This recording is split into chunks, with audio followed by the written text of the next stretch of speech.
안녕하세요.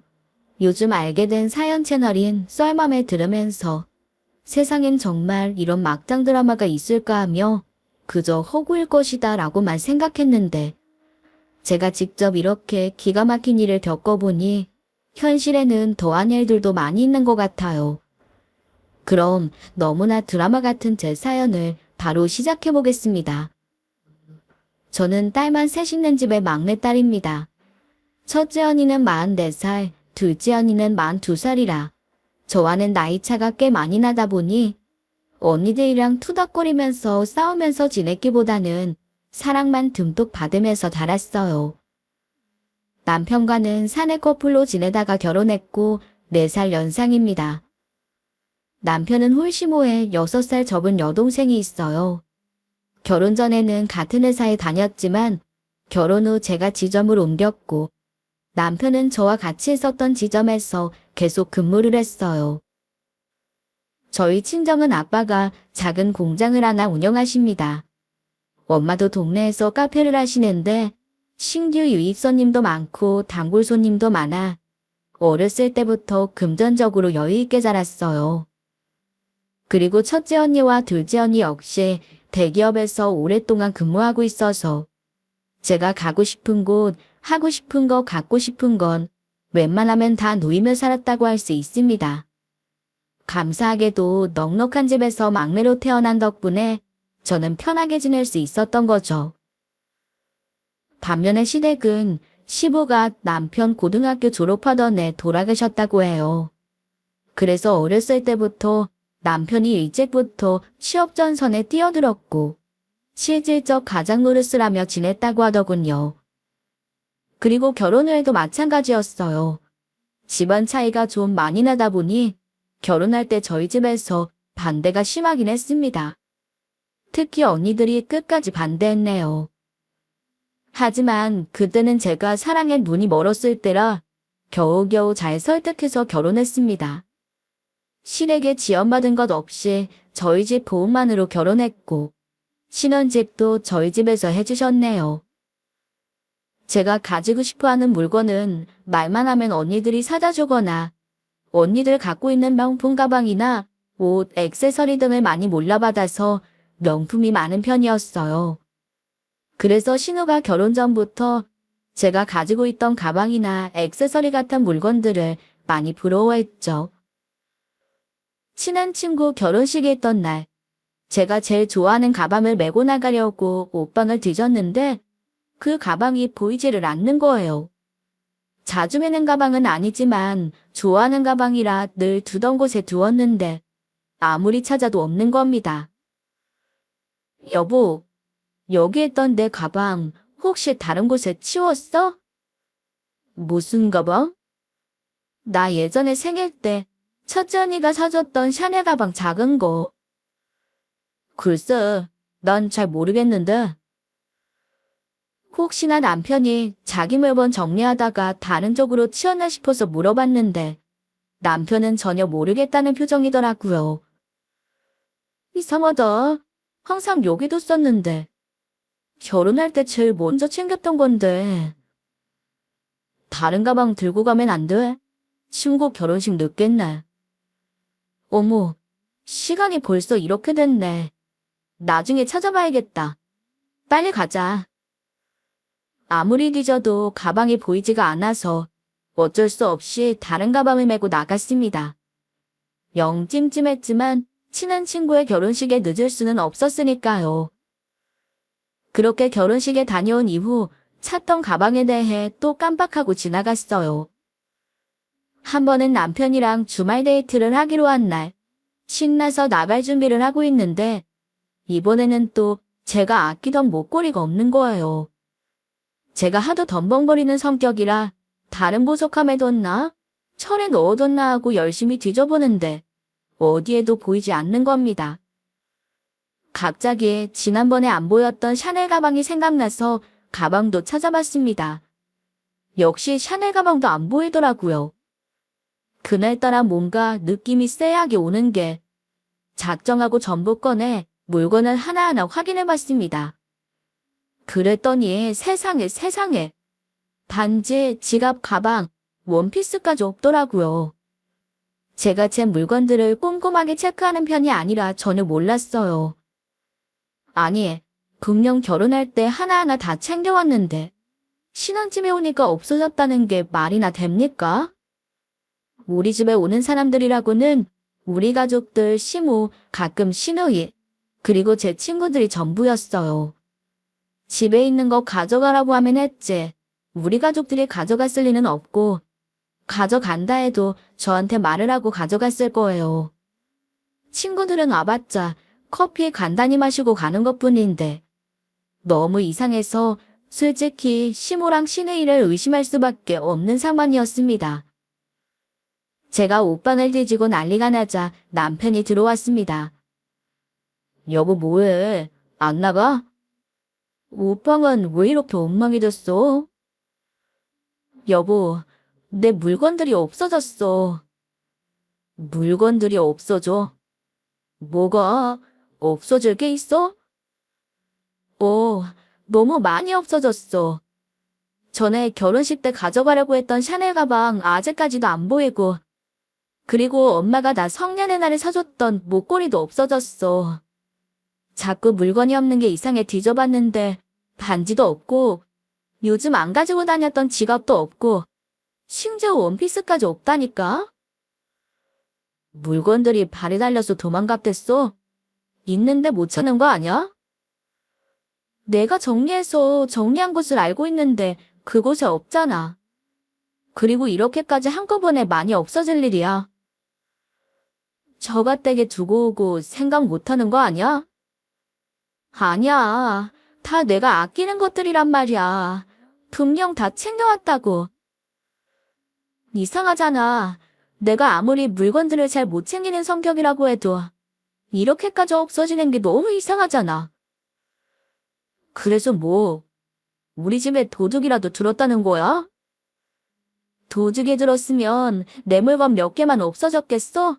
다른 것들도 없어졌겠지. 왜 내 물건만 없어졌겠어? 너무 이상하지 않아? 너 말이 좀 그렇다. 뭐가 그래? 오빠 반응이 더 이상하다. 오빠도 뭔가 걸리는 게 있나 봐? 왜 반응이 그래? 내가 틀릴 만한 게 아니잖아. 봐봐, 내 물건만 없어졌잖아. 오빠 물건 없어진 거 있어? 아니, 지금 말이 뭔가 좀 그렇잖아.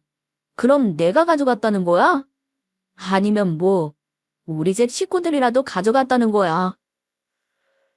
혹시나 해서 살짝 한번 찔러봤는데, 단은해보니 진짜 가져갔을 수도 있겠다 싶었습니다. 아가씨, 내 물건 엄청 부러워하는 거 여보도 알지? 너 지금 우리 가족 도둑 취급하는 거야. 네가 제대로 챙기지 못해서 안 보이는 물건들 왜 오만 사람들한테 뒤집어 씌워? 다시 제대로 찾아봐. 몇 군데 뭐가 없어졌다고 의심을 해? 나 뒤집어 씌운 적 없어. 내 물건만 없어진 게 이상하다고 했을 뿐인데 괜히 펄쩍 뛰는 건 오빠잖아. 뭐 찔리는 거라도 있는 거야? 그리고 솔직히 아가씨가 내 물건 부러워하는 것도 사실이잖아. 뭐 증거 있어? 증거나 있냐고. 무슨 근거로 그렇게 말하는 거야? 부러워한다고 다 훔쳐가? 진짜 이상하다. 나도 혹시 설마 했는데. 오빠 반응 거니 괜히 더 의심가네. 진짜 가져간 거 아니야? 그만해라 진짜. 가져간 증거가 있으면 증거 내보라며 어찌나 소리를 치던지. 가져갔다고 홍보하는 것도 아니고 어이가 없더라고요. 하지만 남편 말대로 심증은 있는데 물증이 없으니 더 이상 말하기가 힘들었어요. 짜증도 나고 화가 나는 것도 맞지만 반박할 증거가 없는 건 맞으니까 일단 그냥 넘어갔습니다. 그 주 주말에 남편이랑 있기 싫어서 둘째 언니랑 점심 먹고 카페에서 커피 마시고 있었는데 첫째 언니한테 전화가 왔습니다. 언니, 나 지금 둘째 언니랑 명동에서 커피 마시고 있는데 언니도 시간 되면 이쪽으로 넘어와. 저녁 같이 먹자. 현주야, 나 지금 너네 시누이 봤는데 머리부터 발끝까지 명품이더라. 근데 그게 너무 낯이 익은 것들인 거야. 내가 너 생일 때 사준 샤넬 가방도 똑같던데. 그거 요즘 구하기 힘든 건데.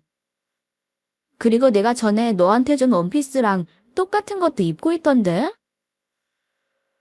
역시 그럴 줄 알았어. 진짜 신우가 가져갔었네, 내 물건들. 언니, 거기 어디야? 여기 결혼식장이야. 명동에서 가까워. 너네 시내에도 지금 결혼식 온 거 같은데. 지금 식 구두마로 들어가는 거 같아. 거기 주소 좀 찍어줘. 나 지금 당장 갈게. 마침 시내이가 있는 곳이 제가 있었던 곳 근처 웨딩홀이라고. 둘지언이랑 택시 타고 바로 그 웨딩홀을 찾아갔습니다. 제 눈으로 다시 한 번 더 확인해봐야 할 것 같았어요. 첫째 언니와 만나서 신우가 들어갔다는 식장으로 함께 들어갔어요. 어두워서 잘 보이지 않았지만 입고 있는 원피스와 가방 모두 제 물건이 확실했습니다. 샤넬 가방은 특히 요즘 구하기 힘든 제품이고 원피스도 언니가 해외여행할 때 아울렛에서 산 거라 구매해서 구하기 힘든 제품이거든요. 정말 아무렇지도 않게 내 물건들로 풀 착장을 한 신우의 모습을 보니 아주 기가 막히더라고요. 당장 가서 내놓으라고 하고 싶었지만 일단 참았습니다. 그리고 연회장 들어가는 신우의 뒷모습을 사진으로 찍어 증거를 남겨두었어요. 남편이 그토록 외쳤던 증거를 바로 눈앞에서 확인했고 사진까지 찍었으니 할 말이 없지 않겠어요? 심지어 신우이는 신발까지 제 구두를 가져가 신고 왔더라고요. 명품이라고는 제가 결혼할 때 선물해준 구찌 가방밖에 없었는데 아주 치장이란 치장은 다 하고 자기 거인 양 입고 다니는 신우가 무섭게까지 했습니다. 저는 식당에서 찍은 사진을 바로 남편한테 보냈습니다. 네가 말한 증거 보낸다고 하면서요. 사진을 확인한 남편이 전화가 오더라고요. 대단하다. 너 시연이 미행까지 했니? 증거 있냐고 물어봤지? 그래서 증거 남기려고 사진 찍었어. 사진 잘 봤지? 이래도 니네 식구 편들 거야? 아니, 너도 진짜 할 일이 참 없다. 넌 시간도 참 많다. 오빠, 이럴 땐 미안하다고 말하는 게 먼저야. 그리고 미행한 거 아니고 마침 신우 결혼식 참석했던 식장에서 우리 첫째 언니 지인도 결혼을 했네? 꼬리가 길면 밟힌다고 적당히 해야지. 뭘 적당히 해. 난 모르는 일이야, 그노. 왜 나한테 날려 짜증나게 해. 남편은 또 자기는 모르는 일이라며 총명스럽게 전화를 끊더라고요. 화가 나서 신우한테 사진을 보내고 바로 전화했습니다. 언니 무슨 일이세요? 아가씨, 제가 보낸 사진 봤죠? 아니요, 못 봤는데요. 왜요? 아가씨, 제 옷이랑 가방 언제 가져간 거예요? 남의 물건을 그렇게 함부로 가져다 쓰면 안 되죠. 무슨 소리예요? 다 제 건데.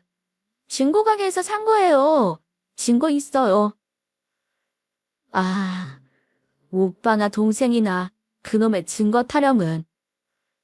그럼 중고 거래한 내역 보여줘요. 아가씨가 샀다는 증거 보여달라고요. 내가 왜 언니한테 그런 것까지 보여줘야 돼요? 진짜 기분 나쁘네요. 저 지금 친구들이랑 있으니까 전화 끊을게요. 가족은 역시 닮을 수밖에 없다고 했나요? 남매끼리 생각하는 것도 참 비슷하더라고요. 화가 나서 손이 부들부들 떨렸습니다. 옆에 있던 둘째 언니가 저를 진정시켰어요. 말이 안 통하는 사람들이네. 그럼 제대로 알려줘야지. 자기들이 지금 어떤 짓을 하고 있는지. 아무리 눈 씻고 봐도 내 물건인데 이거 어떻게 해야 돼? 뭐 지문검사라도 요청해야 되나? 아니 말이 안 되잖아. 없었던 명품이 뿅 하고 나타나. 그리고 국내에서 구하기도 힘든 걸 중고거래에서 샀다는 게 말이나 되냐고. 일단 언니랑 근처 육아용품점이나 애견용품점에 좀 가자. 거기는 갑자기 왜? 요즘 홈 CCTV 잘 돼 있거든. 오늘 하나 사서 집에 들어가고 제보 몰래 설치해. 그리고 제대로 터는 장면을 증거로 담는 거지. 발뺌 못하게. 둘째 언니의 조언으로 당일 홈 CCTV 2개를 구매해서 집에 돌아왔어요. 들어오는 장면부터 잡아야 할 것 같아서 집 밖 복도 쪽에 하나, 옷방 쪽에 하나 안 보이는 곳에 설치하고 인테리어 소품들로 가려놨습니다. 아주 감쪽같이 숨겨놔서 남편도 잘 모를 정도로 치밀하게 진행했네요. 이후에도 신우 도둑질 사건으로 남편이랑은 대화하기가 싫더라고요. 남편도 마찬가지였는지 집에서 서로 잠만 자다가 출근하고 퇴근하고 알아서 밥 먹고 그렇게 지냈습니다. 일단 신우이의 도둑질 장면을 제대로 잡으려면 신우이가 언제 들어오는지 알아야 할 것 같아서 남편이 거실에 있는 날 둘째 언니에게 전화를 했어요. 물론 남편도 다 들리도록 큰 소리로 전화했죠. 언니 뭐해? 아니 나 이번에 옷장 정리하니까 집에 있는 안 쓰는 가방 옷들이 너무 많더라고. 나도 어차피 쓰는 것만 쓰니까 이걸 엄마를 다시 줄까? 아니면 언니 뭐 쓸 거 있으면 쓸래? 아, 요즘 당근마켓 돌리면 잘 팔린다 그러던데. 당근마켓에서 팔까 고민 중이야. 아깝잖아. 급한 건 아니니까 천천히 하지 뭐. 주말에 뭐해? 첫째 언니네 집에 놀러 갈까? 알았어. 점심쯤에 놀러 갈게. 저는 그렇게 통화 내용대로 주말 점심 전에 밖으로 나갔습니다. 첫째 언니 집에 모여서 휴대폰으로 다 같이 상황을 지켜보고 있었죠. 언니, 근데 진짜 오늘 올까?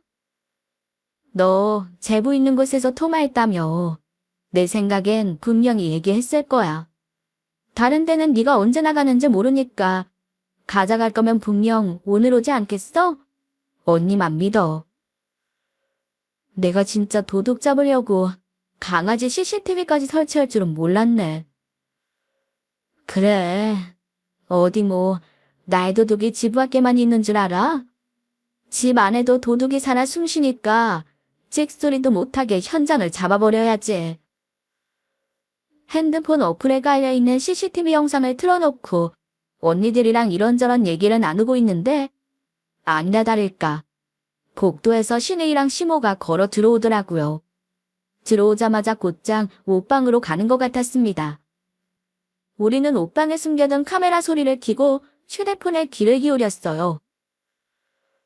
아니 오빠, 근데 지난번에 들켰는데 또 가져가면 난리 나는 거 아니야? 지난번에 식장에서 진짜 곤란했다니까? 뭐 아니라고 하면 어쩔 건데. 야, 넌 그렇게 한꺼번에 다 들고 나가면 어떡하냐? 그러니까 걸리는 거 아니야. 그리고 좀 특이한 거 말고 평범한 거. 사람들 많이 들고 다니는 그런 디자인으로 가져가. 그래야 안 걸리지. 나도 결혼식에 명품으로 다 휘감고 가고 싶었단 말이야. 그날 친구들이 얼마나 부러워했는데. 하긴 그 원피스는 디자인이 특이해서 알아보기가 쉬웠겠네. 그냥 이뻐서 가져간 건데 조심해야겠다. 이번엔 가져가고 바로 입고 다니지 말고 좀 더 있다가 가지고 다녀. 그리고 지난번에 가져간 건 나도 몰랐는데 엄청 아끼는 것들이더라고. 두 번째, 세 번째 있는 것들은 별로 안 가지고 다니는 것들이라 괜찮을 거야. 남편은 제가 안 쓰는 물건들 위치까지 알려주며 가져가라고 동조하고 있더라고요. 시모는 조용히 액세서리 쪽을 털고 있었습니다.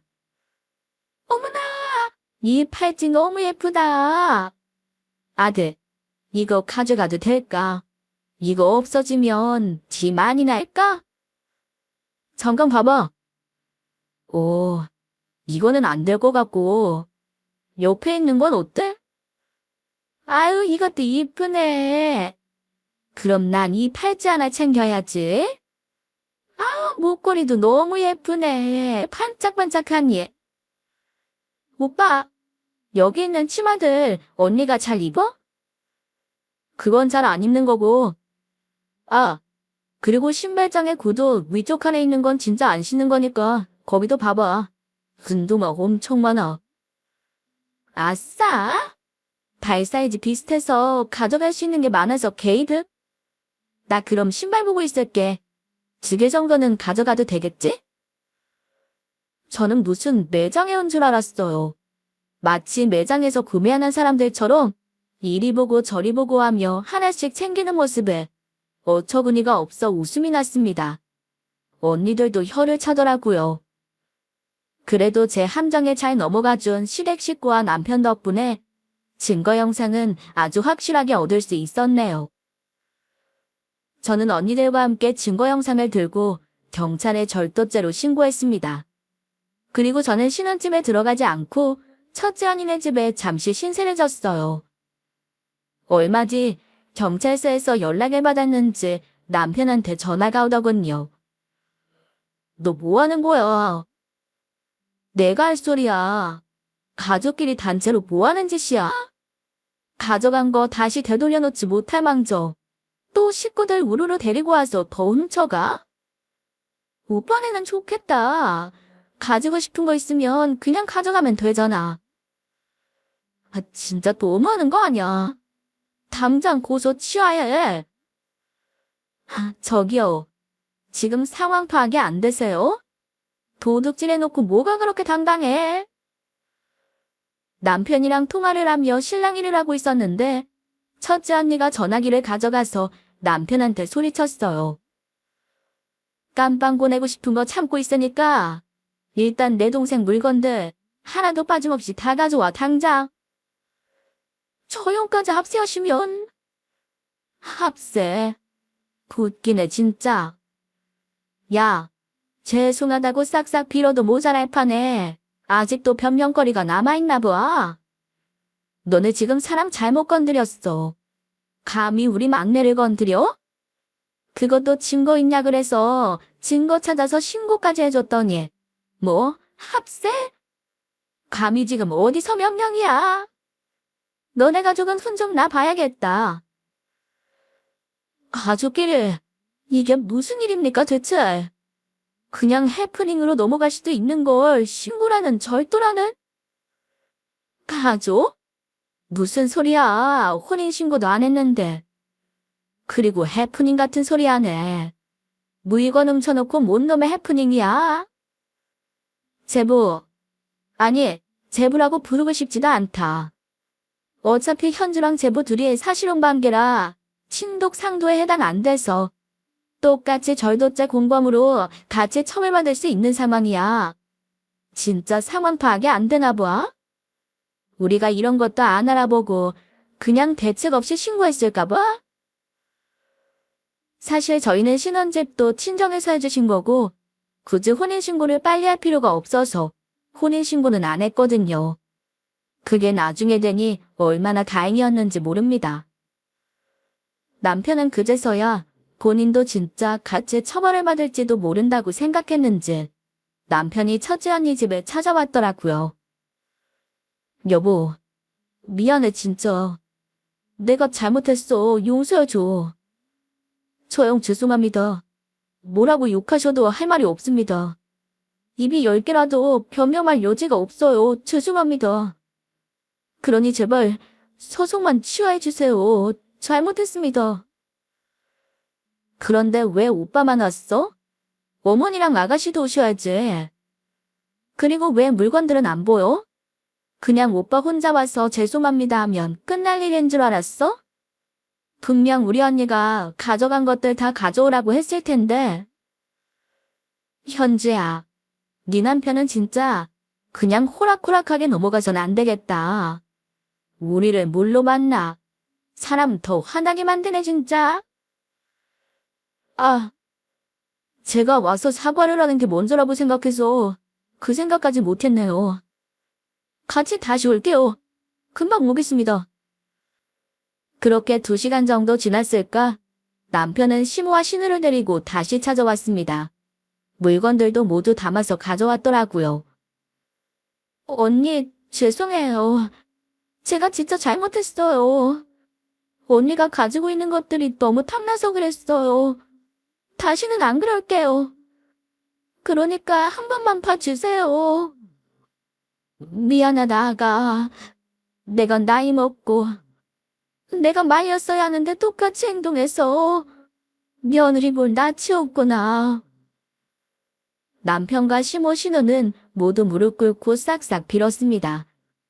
저는 그 자리에서 제 물건이 빠짐없이 다 있는지 확인부터 했습니다. 처음에는 아닌 척하면서 펄쩍 뛰고 증거를 대라고 난리를 치더니 막상 제대로 된 증거가 있으니까 잭소리 못하더라고요. 그냥 여기에서 어물쩍 넘어가면 또 똑같은 상황이 반복될 것 같았어요. 솔직히 그동안 했던 행동들이 너무 괘씸해서 그냥 용서해주고 싶지 않거든? 결혼할 때도 나 원하는 거 없었던 거 알지? 물론 받지도 않았고. 근데 이번엔 그냥 못 넘어갈 것 같아. 고소 치아 원하면 합의금을 줘. 그럼 치아해 줄게. 현지야, 무슨 합의금이야. 내가 이렇게까지 사고하잖아, 응? 우리 엄마도 동생도 이렇게 사고하는데 이걸로는 안 되는 거야? 우리 부부잖아. 굳이 합의금까지 갈 필요 없잖아. 응, 안 돼. 우리 부부잖아. 근데 부부간의 신뢰를 깨트린 건 오빠잖아. 그리고 사과도 그래. 그냥 미안하다고 하고 또 나중에 똑같은 일 생기면 어떡해. 이번에 확실히 해야지. 다음에 또 그럴 일이 없지. 뭐, 합의금 주기 싫으면 안 줘도 돼. 꼭 달라는 거 아니야. 나도 취하 안 하면 되니까. 결국 그들은 고소를 취하해주는 조건으로 합의금을 내놓았습니다. 저도 약속했으니 고소는 취하해줬고요. 아, 그리고 솔직히 신우이는 정신을 좀 차려야 되잖아요. 신우가 자주 명품 사진을 올리며 자랑하던 SNS에 저도 영상 하나를 올렸어요. 제 옷장에서 신나게 명품을 쓸어 담던 영상에 얼굴만 전부 모자이크해서 올렸습니다. 명예훼손으로 제가 신고당하면 안 되니까 거기에 이름은 넣지 않고 이렇게만 썼네요. 홈 CCTV의 중요성. 당연 신우도 남편도 봤을 테지만 아무도 저한테 찍소리도 못했답니다. 그런데 신우의 친구들 사이에서 제가 올린 글이 돌았나 보더라고요. 이내 신우이가 쪽팔려서 스스로 SNS 계정을 삭제한 거 있죠. 그렇게 시댁 도둑질 사건은 일단락되었지만 남편 얼굴은 더 꼴보기가 싫어졌어요. 그래도 첫째 언니네는 형부랑 조카들도 있어서 오래 지내면 민폐일 것 같아 혼자 지내는 둘째 언니 집에서 당분간 지냈습니다.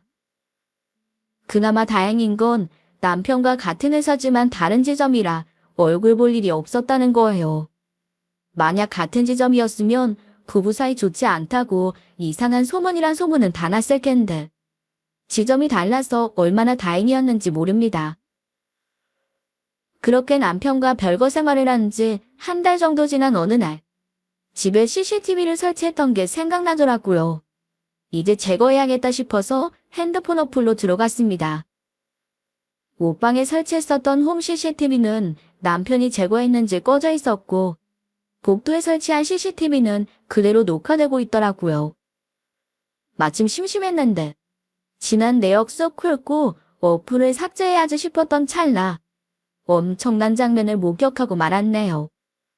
저 말고 다른 여자가 신혼집을 여러 번 드나들더라고요. 과거 내역을 싹 훑어본 결과 남편은 외도 중이었고 기간은 제가 집을 나간 다음 날부터였죠. 그 외도 상대는 저희 회사 대리로 저도 잘 알고 있는 사람이었어요. 심지어 그 대리가 저희 결혼식에 참석도 했었거든요. 시댁 도둑질 사건이 있었던 것도 얼마 전이라 온 집안이 발칵 뒤집어졌었는데 그 사이에 바람까지 피고 있었을 줄이야. 복도에서 대화하고 있는 장면이 있어서 음성을 켜고 들어봤습니다. 몰래 차 안에서 만나거나 사람 없는 데만 찾아서 데이트하다가 사장님 집에서 편하게 데이트하니까 너무 좋다. 거의 나 혼자 자취하나 보면 돼. 집엔 안 들어와. 아마 올해 안에는 이혼하지 않을까? 아, 맞다. 혼인신고 안 했지? 그냥 지금도 헤어졌다고 보면 돼. 이렇게 빨리 헤어질 줄은 몰랐는데. 자기 이렇게 금방 쫑날 거 결혼은 왜 했어? 그러게. 현주랑 결혼하지 말고 자기랑 결혼할 걸. 내가 잘못 생각했네. 그래도 잘 사는 처가족 많이 봤지. 갈라서고도 당분간은 조심해야 되는 거 알지? 암튼 이렇게 금방 돌아올 줄은 몰랐는데 마치 선물 받는 기분이네. 오늘 저녁은 뭐 해 먹을까? 자기 먹고 싶은 걸로 배달시켜 먹자. 피가 거꾸로 솟는 기분이었습니다. 자기 하면서 아주 깨가 쏟아지더라고요. 대화 내용을 들어봤을 때 결혼 전부터 만나고 있는 것 같았어요. 저는 전혀 생각지도 못했고요. 상간녀는 제 결혼식 날 신부 대기실에서 같이 사진까지 찍으며 축하한다고 해줬었는데 저를 기만한 행동이었다는 걸 알게 되었습니다. 시댁 도둑질 사건은 정말 귀여운 해프닝이었다 싶더라고요. 다음날 회사에 출근해서도 일이 손에 잡히지 않았습니다. 그런데 마침 그 상간녀가 업무 관련으로 전화를 했더라고요. 숨을 크게 들이키고 내쉰 후 마음을 좀 진정시킨 후 전화를 받았습니다. 안녕하세요, 팀장님. 보고서 승인권 때문에 전화드렸는데요. 그 건 빨리 처리를 해야 될 것 같아서요. 혹시 지금 확인 후에 승인 처리해 주실 수 있을까요? 잠시만요. 제가 지금 회의록을 작성하고 있어서 작성 후에 바로 확인해 볼게요. 감사합니다, 팀장님. 아무것도 모르는 척 밝게 통화하는 모습에 화가 났지만 꼭 놀랐습니다. 참, 요즘 민대리님 예뻐졌다는 소문이 파다하던데 혹시 연애해요? 어머, 정말요? 어떻게 알았지? 들켰네? 저 남자친구 있어요. 사귄 지는 좀 됐는데 요즘 남자친구랑 사이가 더 좋아가지고 표정에서 티가 났나 봐요. 아, 그래요? 몰랐네. 결혼할 때 남자친구도 같이 내려오지 그랬어요. 그러고 싶었는데 그럴 수가 없었어가지고요. 팀장님은 어때요? 결혼 생활 좋으세요? 글쎄요. 민대리가 내 남편이랑 같은 부서에서 지내고 있으니까 직접 물어보면 되지 않나요? 그리고 나중에 그 남자친구랑 결혼하게 되면 저 꼭 불러줘요. 내 결혼식에도 왔는데 나도 당연히 가야지. 정말요? 정말 올 거예요? 꼭 오셔야 돼요. 녹음해둬야겠다. 녹음 안 해도 돼요. 어차피 저 업무 통화할 때는 자동 녹음되니까. 알겠어요. 그럼 꼭 오세요, 팀장님. 점심 식사 맛있게 하시고요. 남편의 상간녀가 나도 알고 있는 사람이란 것도 화가 났지만 그 상간녀가 아무것도 모르는 척하면서 절 매기는 느낌의 대화가 매우 불쾌했습니다. 바로 남편한테 가서 따지는 것 말고 제대로 복수해주고 싶어 첫째 언니랑 둘째 언니랑 어떻게 하는 게 좋을지 상의를 했어요. 진짜 화가 나서 말이 안 나오네. 결혼 반대할 때 끝까지 반대했어야 했는데. 아, 진짜 머리가 너무 아프다. 내 말이 진짜 우리 현주가 100배 1000배는 아까웠다고. 그 미친 새끼. 하지 말라는 나쁜 짓은 다 하네 다 해. 진짜 처죽일 놈. 저보다 더 화가 난 언니들을 보니 조금은 위안이 되더군요. 일단 우리가 확실한 의도 증거 가지고 있잖아. 언니 친구가 변호사인 거 알지? 물어봤는데 사실혼 관계여서 상간녀 소송 가능하대. 상간녀가 심지어 같은 회사 사람이고 결혼식까지 참석했다고 했지? 신부 대기실에서 같이 찍은 사진도 있어. 미친년이다 진짜 그거. 결혼식 하면 진짜 올 거냐고 얘기하는 속내 자체도 아주 까맣고 더러워. 지는 행복하게 살 것 같냐? 도둑질하는 시댁에 신혼집에서 바람피는 남자애. 아주 난리가 났네. 난리가 났어. 든든한 첫째 언니 덕분에 소송 관련은 수월하게 진행할 수 있을 것 같았고, 불같은 둘째 언니가 저보다 더 화를 내고 욕해줘서 속이 시원했네요. 그렇게 소송을 준비하다가 소송 전에 상간녀를 먼저 만나서 이야기해보고 싶었습니다. 그래서 근처 카페에서 만나기로 했어요. 제가 먼저 도착했고 10분 정도 지나니 상간녀가 모습을 보이더군요. 근데 그 얼굴에 미소를 띠고는 당당하게 웃으며 인사하더라고요. 팀장님, 오래 기다리셨어요? 아니, 무슨 일로 우리 팀장님이 저를 따로 부르셨어요? 무슨 일 같아요? 짐작 가는 건 없어요? 글쎄요. 이 상황이 재미있다는 듯 모른 척하는 상간녀에 뺨을 내리치고 싶었습니다.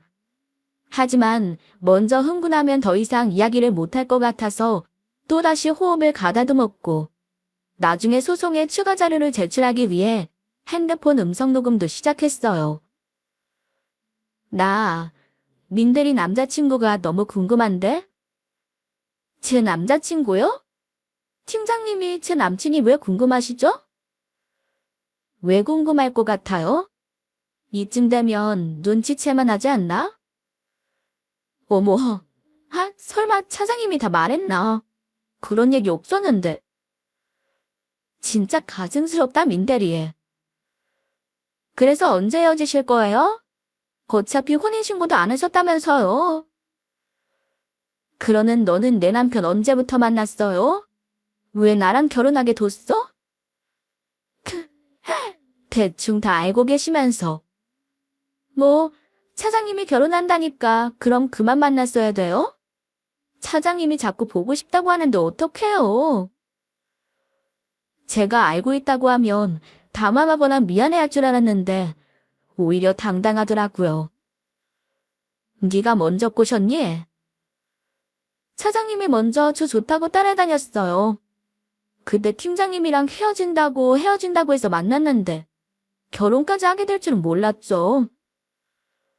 아무리 보고 싶다고 만나자고 해도 상대가 유부남인데 그걸 또 받아줬니?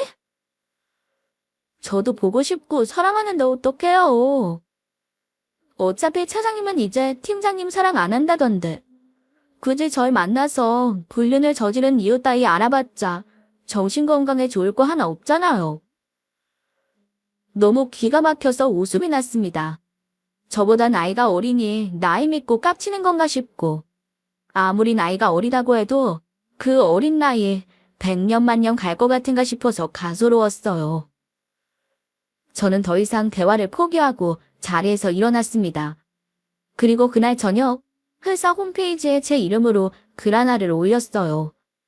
제목은 남편이 제 결혼식에 참석했었던 회사들이랑 바람이 났습니다. 였지요. 그리고 그 증거로 홈 CCTV 화면에 포착된 다정한 그들의 모습을 캡처해서 모자이크 처리하여 올렸습니다. 게시글에는 그들의 대화했던 내용을 그대로 공개했어요. 그 다음날 출근했더니 회사는 발칵 뒤집어졌죠. 제 전화기엔 불이 났습니다. 현주 씨, 이게 무슨 일이야? 어머, 아니 괜찮아? 괜찮은 거야?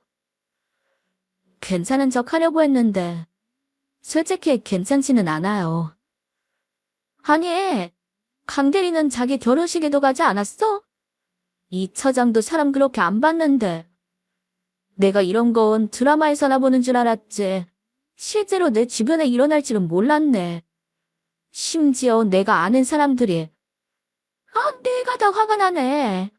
신혼집에서 당당하게 바람을 펴? 그러게요. 제가 남자 보는 눈이 없었나 봐요. 당장 그 지점에 찾아가서 뺨이라도 날려야 되는 거 아니야? 굳이 발 아프게 제가 그 둘을 찾아갈 필요는 없었습니다. 왜냐면 남편이 제가 있는 곳으로 찾아왔거든요. 모든 직원들의 눈초리를 한 몸에 받으며 쿵쿵쿵 걸어 제 앞에서 남편은 제게 이렇게 소리쳤어요. 너 어디까지 할 셈이야? 어디까지 하긴 뭘 어디까지 해? 항상 적반하장으로 화내면 상황이 나아질 거라 생각하니? 지난번에도 그랬지만 먼저 사과를 해야지. 너 진짜 어디까지 내 인생 망칠 거야? 제발 적당히 해. 내 인생도 같이 망쳐졌다 생각은 안 해? 역시나 이번에도 먼저 사과는 없었습니다. 남편과 둘이 티격태격하고 있자 부장님이 나섰습니다. 이 차장이 여기에 당당히 와서 소란 피울 사안은 아닌 것 같은데 뭐가 당당하다고 정 팀장한테 와서 따지는 거지? 누가 보면 정 팀장이 바람핀 줄 알겠어. 부장님의 말씀에 할 말이 없는 남편은 바로 회사를 나갔습니다. 소란스러운 틈에도 업무는 해야 했기에 처리해야 할 업무를 처리하고 있는 중에 대표님 호출을 받아 대표님을 찾아뵈었어요. 대표님 방에 들어가니 남편과 상간녀도 호출을 받았는지 먼저 앉아있더라고요. 상간녀는 뭐가 그렇게 억울한지 질질 짜고 있었고 남편은 상간녀를 위로해주고 있었죠. 정 팀장 왔어. 앉아보아. 네, 대표님. 지금 회사에서 난리 난 게식을 정 팀장이 직접 올린 게 맞아? 대표님은 심각한 표정으로 물어보셨어요. 네, 대표님. 제가 직접 올렸고 모두 사실입니다. 그래. 그럼 이번에는 이 차장이 말해보아. 그 게시글 내용이 사실이야? 아, 대답 안 할 거야? 죄송합니다. 제가 어떤 말을 하기가. 그럼 민 대리가 얘기해보아. 대표님, 그게... 민 대리, 울지 말고 이야기해. 내가 민 대리 위로해주려고 부른 게 아니야. 대표님의 말에 남편은 아무런 대답도 못하고 상간녀는 계속 울기만 했습니다. 저는 이상하게 눈물이 안 나더라고요.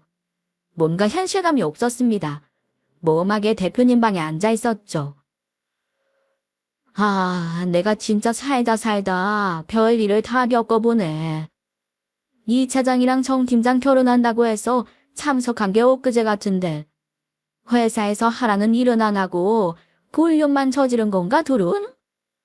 아니, 이 차장이랑 정 팀장 결혼한 거 우리 회사에서 모르는 사람이 있나? 민 대리도 두 사람 결혼식 참석하지 않았어? 아, 울어야 할 사람은 정 팀장인데 왜 민 대리가 울어? 억울해? 뭐가 억울해서 울어? 지금 세 사람 때문에 회사가 아주 시끌시끌해. 내가 아침부터 머리가 아주 깨질 것 같다고? 이 차장 민 대리는 이번 주 내로 그만 정리하는 게 좋겠어. 대표님, 죄송합니다. 사과는 정 팀장한테 하고 어차피 지금 상황이 이런데 얼굴 들고 회사 다닐 수 있겠어? 나도 이 이상 회사가 시끄러지는 건 바라지 않아. 일단 그렇게 알고 둘은 나가서 정리해. 빨리 정리할 수 있으면 최대한 빨리 정리하고. 그리고 정 팀장은 남아서 잠깐 나랑 얘기 좀 더 해. 대표님은 그 자리에서 두 사람을 가차없이 잘랐어요. 저에게는 선택을 하라고 말씀하셨죠. 계속 있으면 가라앉기는 하겠지만 견딜 수 있으면 버텨보고 아니면 그만둬도 괜찮다고 하셨습니다. 저는 일단 계속 다니겠다고 말씀드리고 배려해 주셔서 감사하다는 말을 마지막으로 대표실을 나왔네요. 정신 차리고 업무에 집중하려 마음을 가다듬으며 대표실에 나서는데 남편과 상간녀가 앞에서 기다리고 있더라고요. 팀장님, 이제 속 시원하세요? 이러려고 어제 저 만나자고 한 거예요? 너는 진짜 뭐가 그렇게 당당하니? 자기가 남편 간수 못해서 뺏겨놓고는. 뭘 뺏겨? 뺏긴 적 없어. 뺏은 애가 그렇게 뒤에서 몰래 연애하니? 그리고 별로 갖고 싶지도 않아. 나 버리는 거야. 너나 가져. 아, 맞다. 결혼식 참석 꼭 해달라고 했지? 내가 지옥 끝까지 찾아가서 동네 막내 소문 다 내줄 테니까 꼭 나한테 청첩장 보내줬으면 좋겠다. 네가 절대 오지 말라고 무릎 꿇고 빌어도 난 기필코 너네 결혼식 찾아가서 깽판 쳐줄 자신 있으니까. 축의금은 필요 없지? 그동안 내 집 둘이 신혼집처럼 썼잖아. 요즘 숙박비가 못해도 1박에 5만 원은 하는데 너네 나한테 얼마를 줘야 되니? 아, 주인 허락 없이 지냈으니까 주거 침입죄로 신고를 해야 하나? 하여튼 그것도 꼭 소송에 포함시켜줄 테니까 단단히 각오해. 펄쩍 뛰는 두루 뒤로 하고 자리로 돌아갔습니다. 그리고 저는 언니의 친구분을 통해 변호사를 선임했고 속전속결로 상간녀 위자료 소송을 진행했어요. 소송이 시작되고 시댁이 살고 있는 동네에는 이미 소문이 쫙 났더라고요. 신우랑 시모는 도둑질하고 남편은 바람펴서 잘린 것까지 소문이 났으니 아마 동네를 다니지 못했을 겁니다. 결국 사람들의 눈초리를 견디지 못했는지 한 달 만에 지방으로 이사 갔다고 하더라고요. 저는 한동안 다니던 회사를 계속 다녔습니다. 물론 소문의 주인공으로 여기저기서 이야기가 들렸지만 시간이 지나니 차차 잠잠해졌고 제가 피해자이다 보니 위로해주시는 분들 같이 욕해주는 사람들이 많아서 회사 다니는데 불편함은 없었어요. 신혼집으로 지냈던 집은 판지 오래이고 현재는 둘째 언니랑 같이 지내고 있어요. 둘째 언니는 더더욱 금이야 오기야 하며 저를 더 아껴주고 있습니다. 비록 제가 결혼에는 실패했지만 소송에서 이겨서 받은 위자료가 나름 짭짤해서 버티던 회사는 그만 퇴사했어요. 그리고 지금 제가 모은 돈과 부모님 두 언니에게까지 경제적 지원을 받아 골목길에 작은 카페를 차렸습니다. 단골도 많이 생겼고 커피가 맛있다고 입소문도 많이 나서 회사 다닐 때보다 좀 더 바쁘지만 행복하게 잘 지내고 있어요. 정말 말도 안 되는 일들을 겪어서 속상하고 힘들었지만 저를 사랑해주는 가족들이 있어 금방 털고 일어날 수 있었던 것 같습니다. 그래도 어찌되었던 속 시원한 결말이지 않나요? 추석이 가까워서 그러는지 아침 저녁으로 기온차가 좀 벌어지더라고요. 다들 감기 조심하시고요. 여러분들도 가족들과 즐거운 추석 보내세요. 끝까지 제 사연 들어주신 여러분 정말 감사합니다. 안녕히 계세요.